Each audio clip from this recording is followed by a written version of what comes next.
ETF index mutual funds నేర్చుకుని stock మార్కెట్లో రాణించాలనుకుంటున్నారా? వెంటనే ఈ నెంబర్కి కాల్ చేయండి.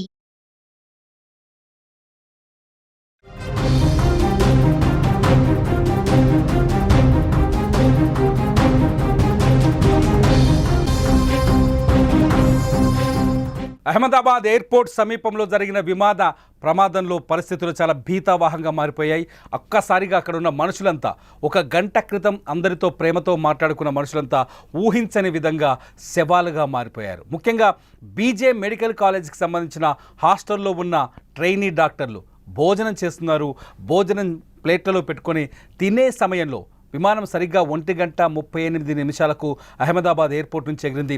సరిగ్గా వాళ్ళు ప్లేట్లలో భోజనం పెట్టుకొని తినే సమయంలో విమానం వచ్చి హాస్టల్ని ఢీకొట్టింది. విమానం ఢీకొట్టే సమయంలో హాస్టల్లో 200 మంది విద్యార్థులు ఉన్నట్టుగా తెలుస్తుంది. ఇప్పటి వరకు 40 మంది తీవ్రంగా గాయపడ్డారు. మరో 5 చనిపోయినట్టుగా అధికారిక సమాచారం అందుతోంది. స్థానికులు చెబుతున్న వివరాల ప్రకారం దాదాపు 200 మంది విద్యార్థులు ఈ మంటల్లో కాలిపోయి ఉంటారని స్థానికులు చెబుతున్నారు. ఎందుకంటే విమానం ఒక అతిపెద్ద బాంబు మాదిరిగా పేలిందని స్థానికులు చెప్తున్నారు. విజువల్స్తో చూడొచ్చు మీరు హాస్టల్కి సంబంధించిన దృశ్యాలు. విమానం పేలిన సమయంలో అక్కడ మంటలు ఏ స్థాయిలో వచ్చాయో. ఇటు మరోవైపు బాక్స్లో చూడొచ్చు విమానం టైర్లు వెళ్ళి ఎలా హాస్టల్ని ఢీకొట్టాయో.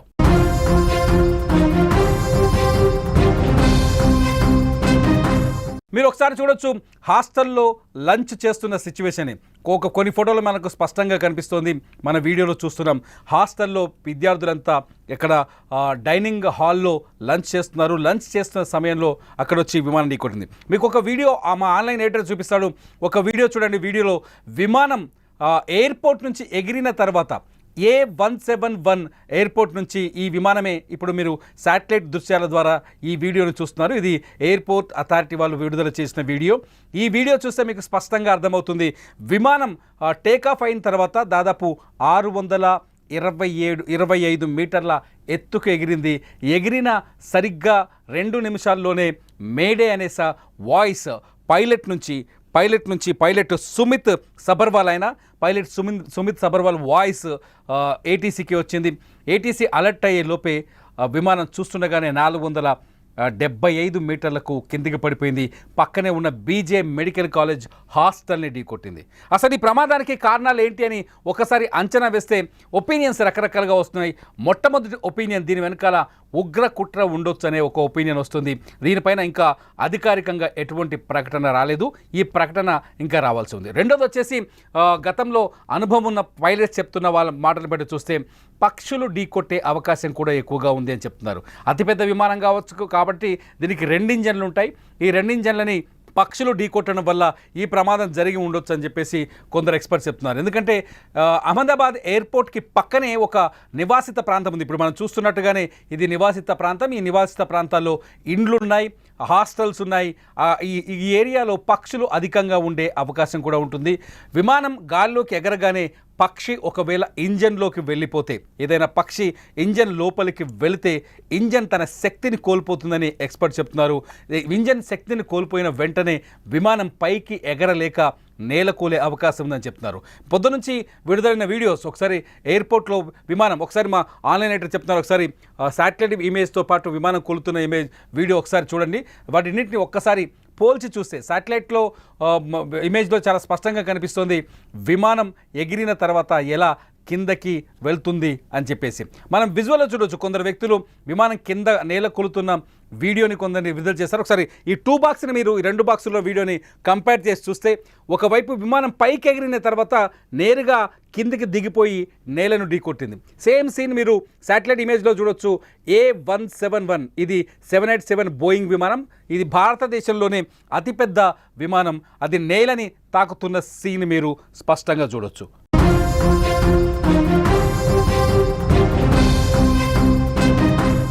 ఒక ఫ్లైట్ ఇలా పైనుంచి అంటే టేకాఫ్ అయిన తర్వాత నేల వైపు కిందికి దూసుకొచ్చిందంటే దీనికి కారణాలు 2 చెప్తున్నారు. ఒకటి ఇంజన్ ఫెయిల్ అవ్వటం, రెండోది వచ్చి పక్షిని ఢీకొట్టడం.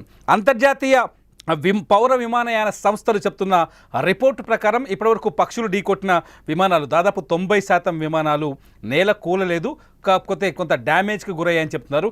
కాకపోతే ఒకవేళ పక్షి గనక విమానం ఇంజన్లోకి వెళ్ళిపోయింది అనుకోండి, ఆకాశంలో విమానం ఎగిరిన తర్వాత పక్షి ఇంజన్లోకి వెళ్ళిపోతే ఖచ్చితంగా ఆ ఫ్లైట్ ఇంజన్ శక్తిని కోల్పోతుంది, ఆటోమేటిక్గా పైకి ఎగరాల్సిన ఫ్లైట్ కిందకు వస్తుంది, అది నేలను కూలుతుంది చెప్తారు. మొత్తానికి అహ్మదాబాద్ విమాన ప్రమాదం వెనుక ప్లేన్ క్రాష్ వెనుక 2 సందేహాలు ఉన్నాయి. ఒకటి ఉగ్ర కుట్ర ఉండొచ్చు అనేది మొదటి సందేహం ఉంటే, రెండోది వచ్చేసి పక్షి ఈ విమానాన్ని ఢీకొట్టి ఉంటుందని. చనిపోయిన వాళ్ళంతా వివిఐపీలు, ఫారినర్స్ ఉన్నారు. దాదాపు 59 మంది ఫారినర్స్ ఉన్నారు. అట్లాగే ఇండియన్స్ ఒక 53 మంది లండన్ వాళ్ళు ఉన్నారు. ఒక 7 పోర్చుగీస్ వాళ్ళు ఉన్నారు. ఒకరు కెనడియన్ ఉన్నారు. మొత్తం 169 మంది ఇండియన్స్ ఉన్నారు. ఈ 169 మందిలో గుజరాత్ మాజీ ముఖ్యమంత్రి రూపాని కూడా ఉన్నారు, విజయ్ రూపాని కూడా ఉన్నారు. అయితే ఈ విమాన ప్రమాదానికి ముందు ఫ్లైట్ని తరువుగా చెక్ చేసినట్టు ఎయిర్ ఇండియా చెబుతోంది. అన్ని రకాల చెక్కింగ్స్ తర్వాతే ఈ విమానం పైకి ఎగిరిందని చెప్తోంది. విమానయాన సంస్థ కూడా చాలా స్పష్టంగా, ఎయిర్ ఇండియా కూడా చాలా స్పష్టంగా చెప్తోంది. ఈ ఫ్లైట్ గడిచిన 11 ఏళ్ళుగా ఈ ఫ్లైట్ అందుబాటులోకి వచ్చింది. 11 ఏళ్ల నుంచి నడుస్తుంది కాబట్టి ఇది పాత ఫ్లైట్ ఏమీ కాదు. అంత ఈజీగా సాంకేతిక లోపాలు వచ్చే అవకాశం లేదని చెప్తుంది. ఈ ఫ్లైట్ ఎగరబట్టి 11 ఏళ్ళు అవుతుంది. ఇది బోయింగ్ 787 ఫ్లైట్. ఈ ఫ్లైట్ని 11 సంవత్సరాలుగా ఎయిర్ ఇండియా వినియోగిస్తుంది.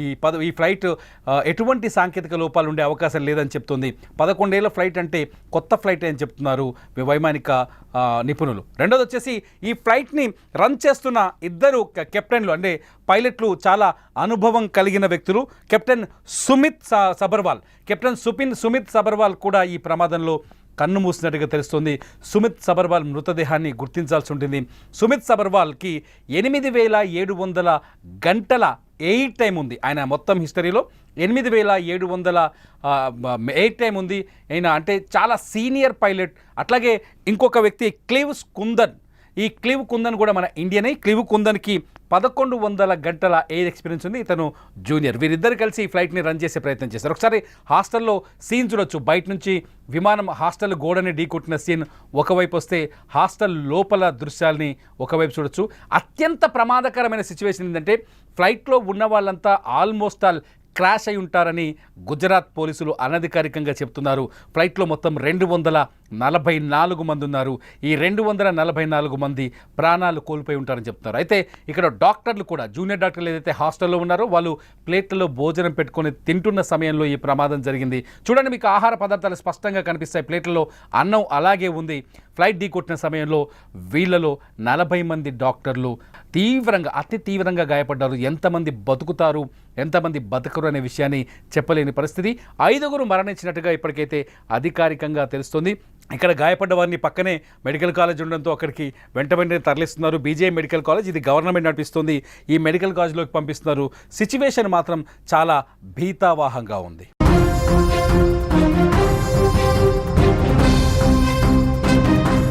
ఒకసారి అక్కడ ప్రత్యక్ష సాక్షులు రకరకాల విషయాలు చెప్తున్నారు. ప్రత్యక్ష సాక్షులు అంటే చనిపోయిన వాళ్ళు కేవలం 240 మంది మాత్రమే ఉంటారు, ఎక్కువ ఉంటారు. హాస్టల్లో దాదాపు 200 మంది జూనియర్ డాక్టర్లు ఉన్నారు. మెడికల్ కాలేజ్ కాబట్టి అక్కడే వాళ్ళు ఉండి చదువుకుంటున్నారు.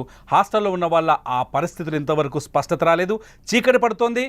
అక్కడ సహాయక చర్యల్ని ముమ్మరం చేసేందుకు చీకటి అంటే సాయంకాలం కావడంతో పరిస్థితులు కొంత విరుద్ధంగా కనిపిస్తున్నాయి. డెడ్ బాడీస్ ఆల్మోస్ట్ ఆల్ ముక్కలుగా కనిపిస్తున్నాయి. యూట్యూబ్లో మేము రూల్స్కు విరుద్ధంగా చూపించలేం కాబట్టి చెప్పలేకపోతున్నాం. చాలా ఫుటేజ్ చాలా స్పష్టంగా కనిపిస్తుంది. డెడ్ బాడీస్ ముక్కలుగా కనిపిస్తున్నాయి. ఫ్లేమ్ ఒక్కసారిగా 63,000 లీటర్ల ఆయిల్ ఉంది. అంటే విమానంలో ఫ్యూయల్ 63,000 లీటర్లు ఉంది కాబట్టి అది భారీ బాంబు కింద వెళ్ళిపోవడంతో ఫ్లైట్లో ఉన్న వాళ్ళంతా ఆల్మోస్ట్ ఆల్ కాలి బూడిదైపోయినట్టుగా తెలుస్తుంది. ఆల్మోస్ట్ ఆల్ కాలిపోయారు. విజయ్ రూపాని డెడ్ బాడీని కూడా గుర్తించలేని పరిస్థితి ఉందని తెలుస్తుంది. ఇప్పటికే గుజరాత్ ముఖ్యమంత్రి సంఘటనా స్థలాన్ని చేరుకొని ఆసుపత్రిలో కోలుకుంటున్న వారిని పరామర్శించే ప్రయత్నం చేస్తున్నారు. అయితే అది బాంబులాగా ఒక్కసారిగా పేలడంతో, చూడండి విజువల్స్లో చూస్తే మీకు అర్థమవుతుంది, ఒక్కసారిగా బాంబులా పేలడంతో పక్కనే ఉన్న హాస్టల్ గుద్దింది కదా, హాస్టల్ ఢీకొట్టింది విమానం కాబట్టి హాస్టల్లో ఉన్న వాళ్ళు కూడా ఈ పేలుడు దాడికి తీవ్రంగా గాయపడి ఉంటారు. చాలామంది బూడిదైపోయి ఉంటారని ఒక అంచనా వస్తుంది. ఈ సిచ్యువేషన్ అయితే చాలా హృదయ విదారకంగా ఉంది. అక్కడ బంధువులు వచ్చి రోధిస్తున్నారు. అతిపెద్ద సందేహం ఏంటంటే ఈ విమాన ప్రమాదం వెనుక ఖచ్చితంగా కుట్ర ఏదైనా దాగి ఉండొచ్చు, తీవ్రవాద కుట్ర కావచ్చు, ఉగ్ర కుట్ర కావచ్చు, దాగి ఉందనే ఒక చర్చ జరుగుతుంది. ఖలిస్తాన్కి సంబంధించిన ఒక ఉద్యమకారుడు గతంలో విమాన ప్రమాదానికి సంబంధించిన హెచ్చరికలు జారీ చేశారు. ఆ వీడియో ఇప్పుడు వైరల్ అవుతుంది. ఒకసారి ఆ వీడియో ఆయన చూద్దాం. ఖలిస్తాన్ ఉగ్రవాది అనొచ్చు, ఈయన తీవ్రవాది అనొచ్చు. ఆయన ఏం మాట్లాడిండో. Do not fly Air India 19 ਨਵੰਬਰ ਤੋਂ ਗਲੋਬਲ ਬਲੌਕੇਡ ਤੇ 에ਅਰ ਇੰਡੀਆ ਦੁਨੀਆ ਦੇ ਵਿੱਚ ਚੱਲਣ ਨਹੀਂ ਦਿੱਤੀ ਜਾਏਗੀ। ਸਿੱਖ ਪੰਥ ਵਾਲਿਓ 19 ਨਵੰਬਰ ਤੋਂ ਬਾਅਦ 에ਅਰ ਇੰਡੀਆ 'ਚ ਸਫ਼ਰ ਨਹੀਂ ਕਰਨਾ, ਜਾਨ ਨੂੰ ਖਤਰਾ ਹੋ ਸਕਦਾ ਹੈ। ਔਰ ਸਾਡਾ ਇਹ ਸੁਨੇਹਾ ਹੈ ਭਾਰਤ ਨੂੰ, ਇੰਦਰਾ ਗਾਂਧੀ ਇੰਟਰਨੈਸ਼ਨਲ 에ਅਰਪੋਰਟ 19 ਨਵੰਬਰ ਨੂੰ ਬੰਦ ਰਹੇਗਾ। ਇਹ 19 ਨਵੰਬਰ ਉਹੀ ਹੈ ਜਿੱਦਣ ਵਰਲਡ ਟੈਰਰ ਕੱਪ ਦਾ ਫਾਈਨਲ ਵੀ ਹੈ। दुनिया ਦੇ ਵਿੱਚ ਦੱਸ ਦਿੱਤਾ ਜਾਏਗਾ कि भारत ने हिंदुस्तान ने सिखा दी नस्लकुशी की सी। ఇలాంటి వీడియోలు చూస్తే నిజంగానే సందేహం కలుగుతుంది ఈ విమాన ప్రమాదం వెనుక ఉగ్ర కుట్ర కానీ తీవ్రవాద కుట్ర ఏమైనా ఉందని. ఎందుకంటే ఈ విమానంలో ప్రయాణిస్తూ చనిపోయిన వ్యక్తి చిన్న వ్యక్తి కాదు, గుజరాత్ మాజీ ముఖ్యమంత్రి విజయ్ రూపానీ. అట్లాగే ఫారినర్స్ 53 మంది ఫారినర్స్ ఉన్నారు. భారత ప్రతిష్టని దెబ్బతీసేందుకు ఇటువంటి కుట్ర జరిగి ఉంటుంది. మీరు విజువల్స్లో చూడొచ్చు, ఒక కెనడియన్ ఫ్లైట్ ఎక్కే ముందు ఒక సెల్ఫీ వీడియో తీసుకున్నాడు. ఆ వీడియోలో తన సంతోషాన్ని స్నేహితులతో తోటి ప్రయాణికులతో పంచుకున్నాడు. ఒకసారి ఆ వీడియో చూస్తే నిజంగా కళ్ళకు నీళ్ళు వస్తుంది. సరిగ్గా కొద్ది నిమిషాల ముందు, ఫ్లైట్ ఎక్కే కొద్ది నిమిషాల ముందు ఈ వీడియో రికార్డ్ చేశాడు. తను హ్యాపీ మూమెంట్స్ని, ఈ కెనడియన్ ఇతను ఒక కెనడాకి సంబంధించిన ప్రయాణికుడు, వాళ్ళ ఫ్యామిలీ మెంబర్స్ కోసం ఈ వీడియో రికార్డ్ చేసి బయలుదేరుతున్నాం ఇండియా నుంచి అని చెప్పే ప్రయత్నం చేస్తున్నాడు. పక్కనే ఇంకొక కెనడియన్, ఇద్దరు ఒకే దేశానికి సంబంధించిన వాళ్ళు. మొత్తం ఈ ఫ్లైట్లో 7 వ్యక్తులు ఉన్నట్టుగా తెలుస్తుంది. ఇది కెనడియన్ రికార్డ్ చేసిన వీడియో. 7 వ్యక్తులు ఏమో పోర్చుగీస్ వాళ్ళు ఉన్నారు. మొత్తం అందరూ కలిసే ఈ ఫ్లైట్ ఎక్కినట్టుగా తెలుస్తుంది. 53 మంది బ్రిటిషర్స్ ఉన్నారు. మొత్తానికి ఈ విమాన ప్రమాదంలో దాదాపు 61 మంది విదేశీయులు కూడా ప్రాణాలు కోల్పోయారని తెలుస్తుంది. విమానం ముక్కలైంది. ఎక్కడికక్కడ ఆ ముక్కలు వచ్చేసి మెడికల్ కాలేజీ మీద పడిపోయాయి. అక్కడ చెట్ల మీద కుప్పలు కూలాయి. మెడికల్ కాలేజీకి సంబంధించిన హాస్టల్ మొత్తం కూలిపోయింది, ఎక్కడికక్కడ ధ్వంసం అయిపోయింది. ఇవి ఎందుకంటే ఒకసారిగా ఫ్లైట్ రావడంతో ఫ్లైట్ వచ్చి కొట్టడం అంటే ఓ బాంబు, అతిపెద్ద బాంబు విసిరినంత మొత్తానికి ఆ ప్రాంతం అంతా, నిజంగా ఎయిర్పోర్ట్ చుట్టుపక్కల ఉన్న ఆ ప్రాంతం అంతా భీతావాహ సిచ్యువేషన్. ఎక్కడికక్కడ చెల్లా చెదురుగా పడిపోయిన డెడ్ బాడీస్, వాటిని రికవరీ చేసే ప్రయత్నంలో మెడికల్ టీంలు, అట్లాగే ఎన్డీఆర్ఎఫ్ అండ్ ఎస్డీఆర్ఎఫ్ టీంలు అక్కడ తీవ్రంగా శ్రమిస్తున్నాయి. ఇప్పటికే చీకటి పడడంతో పరిస్థితిని అంటే సహాయక చర్యలు చేపట్టడం చాలా కష్టంగా ఉంది.